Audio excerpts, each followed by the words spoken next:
everyone, welcome back. This is another burger recipe, and this one is a carrot and lentil burger recipe. So hope you enjoy this as much as I do. The ingredients for this one, just a few to gather together. So you need about 50 grams of red dried lentils, but if you could pre-wash them and soak them. And you need 80 grams of gluten-free oats. Doesn't matter if you get the larger oats or the smaller oats because we're going to blitz this all together anyway. You want one medium onion and pre-peeled and chopped as I've done here. You're going to need some coconut oil, about 2 tablespoons. About a tablespoon of peeled and grated fresh ginger, 30 grams of gluten-free white rice flour or a flour similar. Again, this is gluten-free recipe, so if you prefer to stick with the gluten-free, just find a flour that's gluten-free. And we want about 130 grams of a carrot, and then just peel and slice it roughly.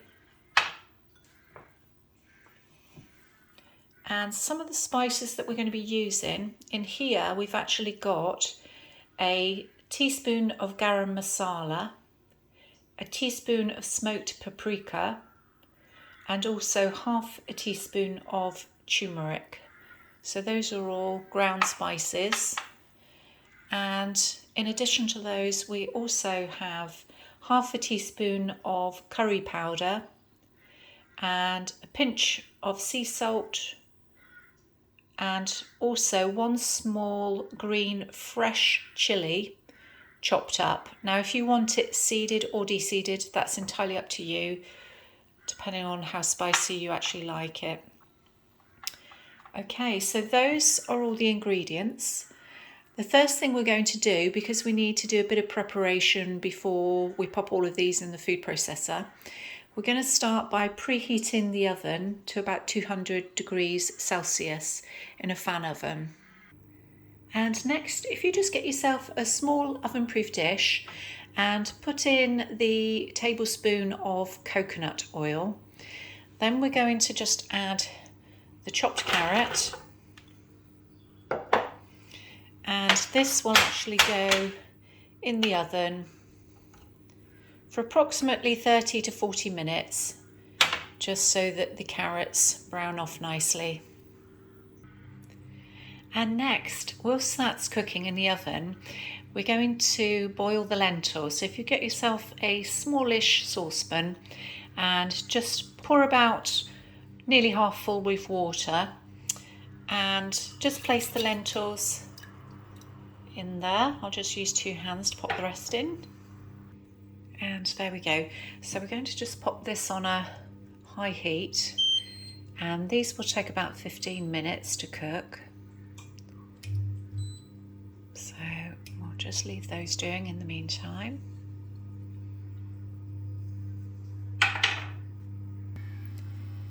And after that, you just want to get a frying pan with another tablespoon of the coconut oil, and we're just going to just melt that, but we'll put it on a medium to high heat.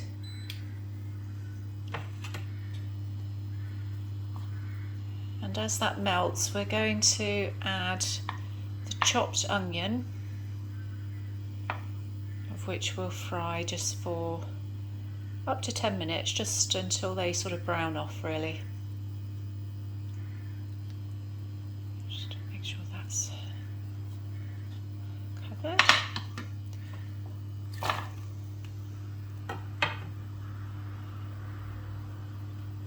Okay, so we'll just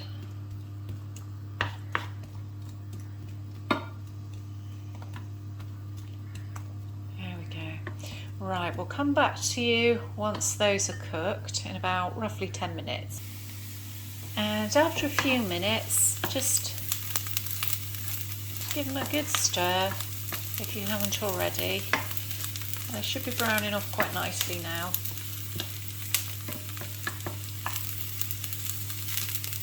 There we go. Okay, so what we're going to do is we're going to turn these ones off. And we're just going to pop it back just to cool for a minute. And meanwhile, I'm just going to come back to the lentils. And these don't need too much longer, probably about another couple of minutes. So I'm about 13 minutes in at the moment. So after the 15 minutes are up, your lentils should be starting to break up nicely now. So they'll be ready to take off. So we're just going to turn this one off. And once that's cooled a minute, we're going to rinse it off and just place them aside for the moment. And meanwhile, just take out the carrots from the oven because we're just going to turn them over to make sure they cook on both sides. I'll do this and come back to you in a minute. And once you've turned those over, we're going to pop them in for approximately another 20 minutes. They've been in about 20 minutes already. And in the meantime, whilst you're waiting for the carrots to finish cooking, what you can do is get your food processor ready, and we're going to pop most of the other ingredients in just to give it a good blitz. The only thing we're not going to put in is the onions. We're going to keep those separate.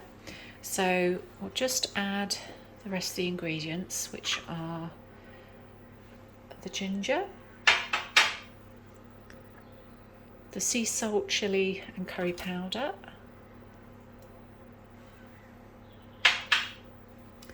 and the other 3 spices,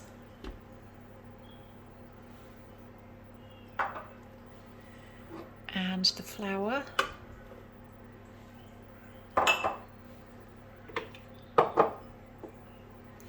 the oats,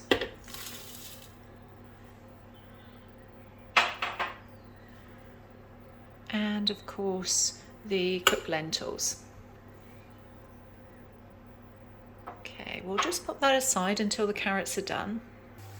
Now I've just checked on the carrots, it's about 35 minutes in and they're looking quite cooked. So what I'll do is I'll leave these out now just to cool for a minute, and then we're going to add those to the food processor. And once you've added the carrots to the food processor, we're going to give this a good blitz now.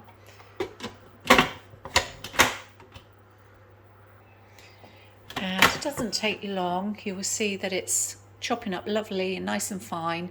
Now we may need to add a little bit of water to this just to hold it together. So I'm just going to add a little splash of water now.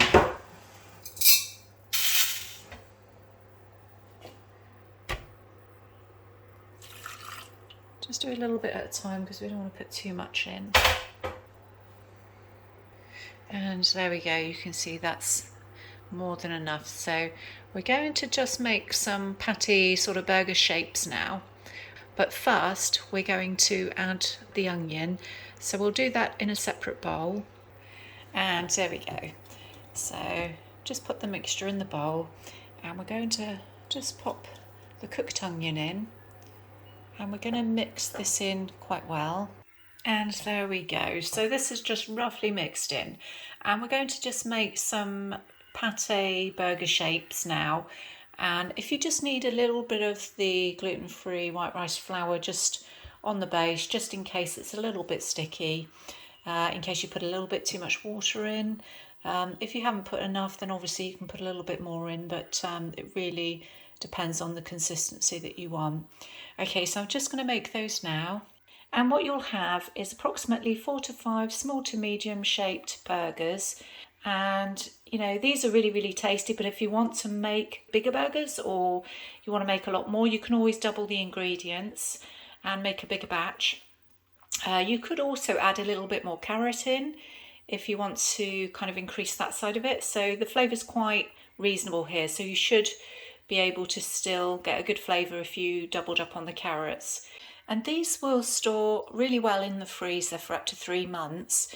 But yeah, in order to cook these, the easiest way is just to fry them on both sides just for a few minutes each. Okay everyone, take care and I'll see you soon for another video.